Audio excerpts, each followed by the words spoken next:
Well, I'm Geraint Davis, and my role is to lead the cluster of 12 practices in my cluster, which is Conway West. And one of the issues that we're exploring is how we can best work with our partner organisations. In this case, we're talking about the third sector.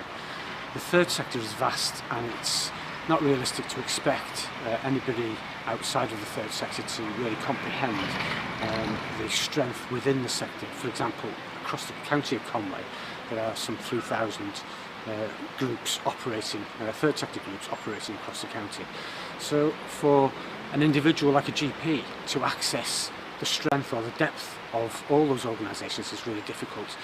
So we had a pilot scheme, developed a community navigation service, where an individual with holistic knowledge of the sector is able to take a referral from primary care and assess the needs of that patient and refer patients to a service out there in the sector that fits their needs, that addresses the wellbeing issues of the service user or the patient themselves, and generates, demedicalises issues that might otherwise have become medicalised within primary care. A lot of the challenges patients are experiencing, around in this area is the transport issues. Having the community navigator go out to the home saves the patients having to get the buses into the surgery, having to walk in all weather conditions as well. Also, the community navigator that points them in the right direction, and also can arrange transport to certain services that are available to them. So it takes the pressure off the patients extremely, in this community anyway, with the rural transport issues, and it opens up a lot more doors, and also they find the services for them, which takes the pressure off the GPs as well. The benefits are astounding, really. I wasn't actually 100% fully aware of what was available, but I've been discussing with some patients that have had experience with community navigation, and the support for them has been amazing. So, an elderly gentleman with lots of complex physical and social needs was able to have lots of grab rails in the house. But then on the other side, patients who are carers, who are a little bit isolated, are able to have be directed to art classes, of exercise classes.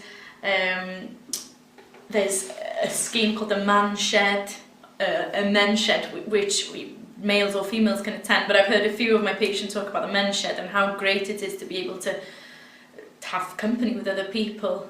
It's just, I can't believe how much is out there, and we need to use it more and help our patients' well-being, confidence, get them motivated to make positive changes to their life, and I think it's the way forward, really.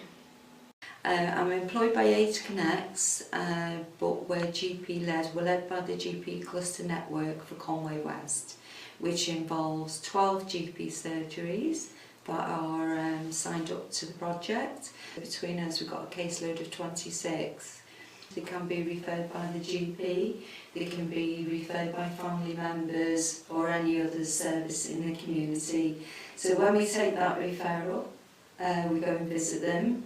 We carry out the what matters, and then we find out what matters to them, what's important to have, what kind of support network they've already got in place, and what we think and they think they need to make their well-being better and to make life easier for them. My husband, who suffers with chronic depression and chronic pain, and I'm his carer, he was steadily getting worse and worse. His anxiety was out the window sort of thing at the time. Anyway, we decided to come here. We got the chance of this bungalow and we moved, and my husband has improved greatly.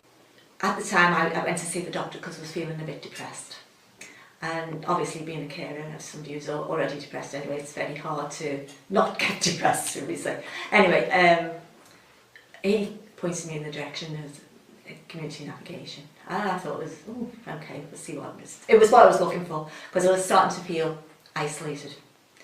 All my friends were back in Runcorn. Okay, my decision, I left Runcorn, and I don't regret it at all, but at the same time I wasn't meeting anybody, because even going for a walk into the village There's never anybody around. Well, the difference is we're starting to make friends where we didn't have any friends before. We've got somewhere to go to regular, which is a good thing. It's just, for him I made up because he needs friends. His friend died just over a year ago, his best friend, and with not having that connection with somebody, even though he would have been living in Runcorn, it was so upsetting for him. I worked, fortunately, until I was 63, and then I wasn't up to the work that I was doing, which was in horticulture in the garden centre, and I retired then. And we decided we'd always loved this area and had happy holidays down here, so we thought we'd make our life down here. So my wife wasn't in the best of health. She had some serious illnesses, but it was ideal for us because we had a little bungalow down there which we bought for retirement. It was only small, but we thought, well, there's only the two of us, and we'll make that comfy for us for our retirement. As it happened, my wife got much more seriously ill. She had a serious complaint, and after a few years I lost her, so I was on my own in Degan with that. But Sue came along like a breath of fresh air, and she was a different person altogether. I was able to talk openly to her, tell her anything that mattered. Can't remember half the things I did tell her, maybe things I shouldn't, I don't know. But she took them all on board, and she became a real good friend, and I really look forward to every visit. She helped me tremendously with adapting the house for my needs because my health worsened, and she helped me with all the people I needed to approach to get any help, and she seemed to know everybody that mattered. But the great thing was that she came over as a caring friend, and that was what I needed. I had nobody I can turn to speak openly to. She really was the friend that I needed, and without her I don't think I could have made it.